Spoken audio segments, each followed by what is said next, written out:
Who is more American, the guy who supports free and fair elections, me, or the guy who got mad when judges locked up violent insurrectionists who tried to overturn the 2020 election, Matt Walsh? Who is more American, the guy who supports the First Amendment and free speech, me, or the guy who wants to imprison people and deport people for their speech, Matt Walsh?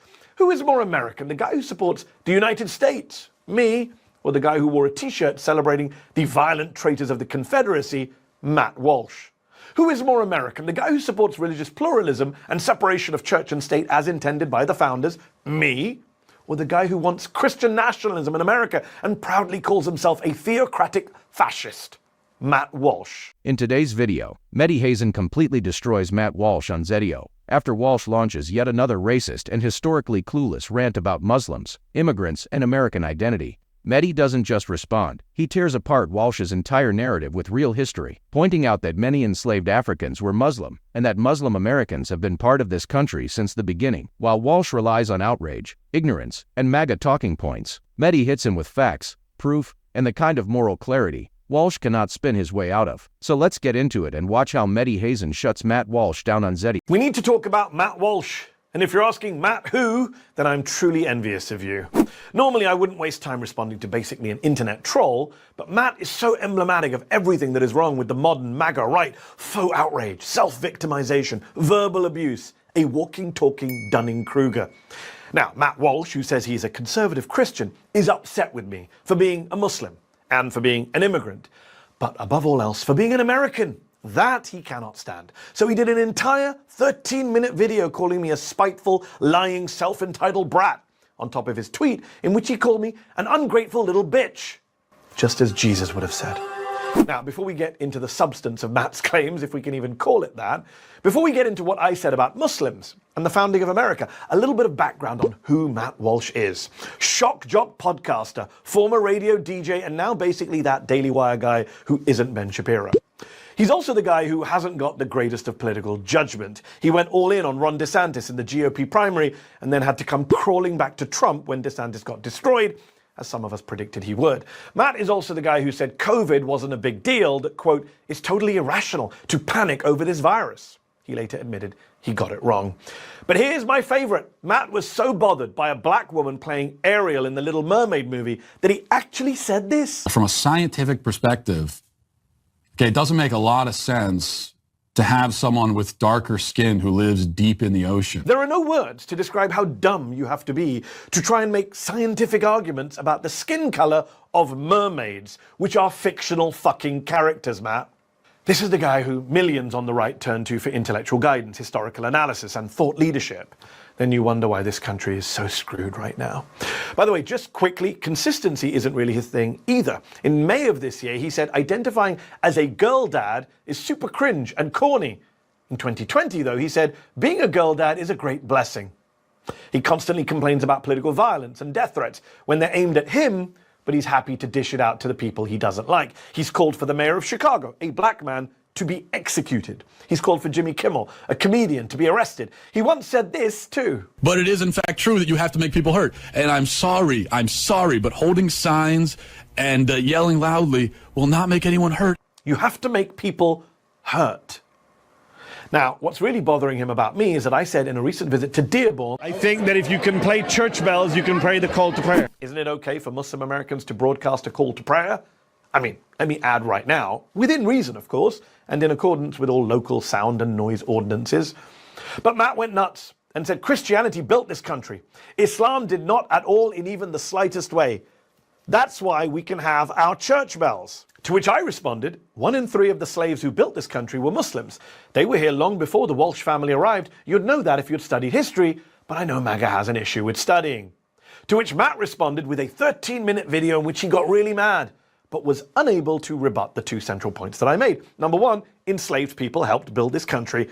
And number 2, perhaps up to 1 in 3 of those slaves were Muslims. Whenever Matt Walsh tries to pick a fight with someone smarter than him, it ends exactly how you'd expect, with Matt stumbling over history, facts, and reality like they're completely foreign to him. And what Mehdi is pushing back against isn't just Walsh's ranting. It's an entire right-wing ecosystem built on outrage, insecurity, and a refusal to accept proven historical facts. Because when Walsh claims Islam had nothing to do with America, he isn't just wrong. He's erasing full chapters of documented U.S. history. We know that Muslim Africans were among the earliest enslaved people forced into America. Not maybe, not possibly, but confirmed. And scholars like Sylviane Diouf and Alan Austin have shown how Islamic spiritual traditions survived through slavery. Omar ibn Said even wrote his autobiography in Arabic right here in the United States, and that isn't fringe history. It is Smithsonian-level peer-reviewed, federally recognized fact. And if Matt wants to talk about who built the country, he should look at the names carved into American infrastructure, because enslaved Africans built the White House, the U.S. Capitol, major ports, rail systems, cotton empires, and the economic backbone that made America a global power. Pretending these people didn't exist, didn't contribute, or didn't belong because they weren't Christian isn't patriotism, it's propaganda. The irony is that Matt loves calling himself a defender of Western civilization, yet he ignores the reality that Western science borrowed heavily from Muslim scholars, from algebra and medicine to navigation tools that allowed European explorers to even reach the Americas. So yes, Mehdi pushing back isn't just it's a correction, a necessary one. Because if people like Walsh got their way, American history would be turned into a fantasy story written by people too insecure to accept the multicultural reality of this nation. Matt can't rebut that because it's true, according to historians, according to the African American History Museum, according to the US State Department. Muslim slaves are a historical fact. As his boss Ben Shapiro has famously declaimed, facts don't care about your feelings, Matt. It's not my fault if they didn't teach you about slavery in high school. In his video, Matt Walsh sounds like a Monty Python sketch. What did the slaves ever do for us? Ignoring the railways, the roads, the ports, the literal seat of our government, the White House and the Capitol, all built by enslaved people. And 1 in 3 of them, remember, being Muslims, black African Muslims. Matt is also just completely clueless about the Muslims who fought in the Revolutionary War, in the War of 1812, in the Civil War, where most of them fought in the Union Army. But then again, Matt's been pictured wearing a Confederate t-shirt, so maybe he's mad that the Muslims fought against the Confederacy. He even issues this challenge to me. If Islam had ceased to exist 300 years ago, this country would not have lost a single thing. There is not a single good thing about our country that we would not have if not for Islam. And if you doubt that, then go ahead and give me an example of the great gift that Islam has given to this country since its founding. Has he never heard of the Golden Age of Islam, which helped fuel the Renaissance and the Enlightenment in Europe, which of course then helped produce the American founding fathers? Has he ever gotten off of the internet and read a book? But look, I'm happy to fill the gaps in his education. He asked me to explain what Islam or Muslims have done for America. I mean, the black Muslim slaves aside, more recently, how about the planning of the moon landings? That was a Muslim American scientist and immigrant. How about the science behind modern skyscrapers? That was a Muslim American engineer and immigrant. How about brain tumor treatment? That was a Muslim American neurosurgeon and immigrant. Just this year, the Nobel Prize for Chemistry went to, among others, a Palestinian-American Muslim immigrant whose research Matt could never possibly understand and whose work could help tackle man-made climate change, which Matt doesn't believe in.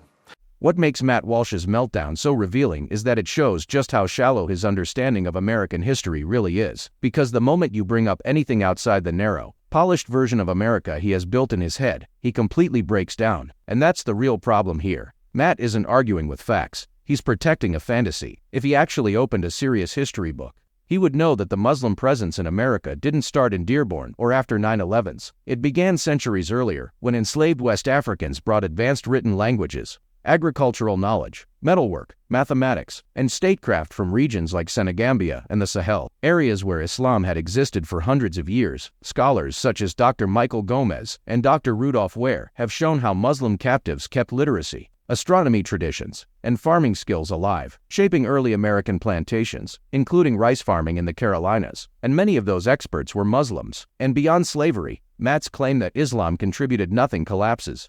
The moment you look at the roots of American science and political thought, where the founding fathers drew heavily from Enlightenment thinkers like Locke, Voltaire, and Montesquieu, whose own ideas were shaped by earlier Muslim philosophers such as Ibn Rushd and Ibn Sina. Thomas Jefferson even owned a Quran and studied Islamic systems while discussing religious freedom. Move forward to modern America, and Muslims have helped build everything from medical innovation to counterterrorism and national security. And thousands of Muslim Americans have fought in every major U.S. war, with an estimated 15,000 currently serving in the military. But you will never hear that from Matt, because it destroys the story he depends on.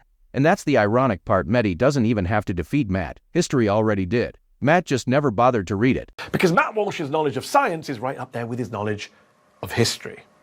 So what does he do? The guy who can't rebut basic facts. He attacks me. He goes after me for a speech I gave nearly 2 decades ago, which I said awful, dumb, bigoted things about the gay community, about non-Muslims, which I've regretted, disowned, apologized for multiple times over the decades.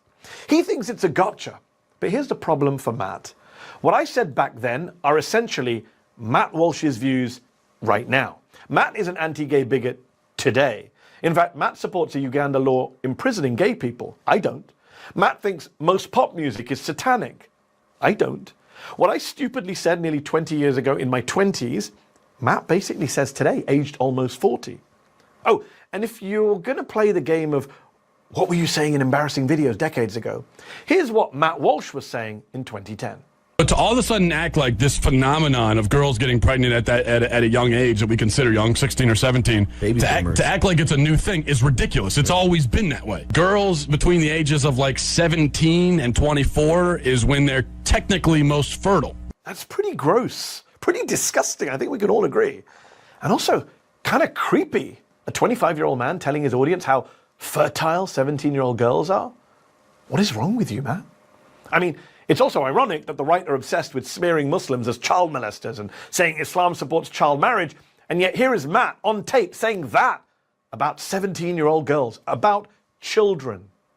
So, look, to conclude, who is more American? The guy who supports free and fair elections, me, or the guy who got mad when judges locked up violent insurrectionists who tried to overturn the 2020 election, Matt Walsh? Who is more American, the guy who supports the First Amendment and free speech, me, or the guy who wants to imprison people and deport people for their speech, Matt Walsh? Who is more American, the guy who supports the United States, me, or the guy who wore a t-shirt celebrating the violent traitors of the Confederacy, Matt Walsh? Who is more American, the guy who supports religious pluralism and separation of church and state as intended by the founders, me, or the guy who wants Christian nationalism in America and proudly calls himself a theocratic fascist, Matt Walsh? Yeah, I think I've made the case that I'm much more of an American and much more of a patriotic American than you are, Matt. And you're just going to have to go whine and cry about it. Watching Mehdi dismantle Matt Walsh's entire worldview feels like watching someone finally open a window in a room that's been sealed for 2 centuries. Because the moment you step outside Matt's bubble, the real record of Muslim contributions to America and the world completely destroys his narrative. And let's be honest, if Matt truly believed Islam had no influence, he would have to throw out half the things he uses every day. From modern algebra, developed by scholars like Al-Khwarizmi, to the foundations of the scientific method described by Ibn al-Haytham, centuries before Europe adopted it. And even the hospital system we know today traces back to Islamic civilizations, where free public hospitals existed 1,000 years before America was even imagined. But Matt is too busy pretending to be a historian to actually read any history. On the American side, Muslim soldiers didn't just exist in the military. Many earned medals, honors, and formal recognition. During World War II alone, more than 15,000 Muslim Americans served, including decorated heroes like Captain Human Khan. And today, Muslims work in intelligence, engineering, medicine, and national security at levels far beyond their percentage of the population. These are not fringe footnotes. They are part of how the country actually functions. Meanwhile, Matt acts like he is the gatekeeper of real America, while promoting ideas that are the opposite of what the founders believed. Considering that Jefferson owned a Quran and Benjamin Franklin openly praised the government traditions of the Ottoman Empire, religious pluralism wasn't a minor principle, it was a core value, which makes the irony painfully obvious. The man shouting about who counts as an American is the one least aligned with actual American values. And Mehdi barely has to swing because history has already landed every punch.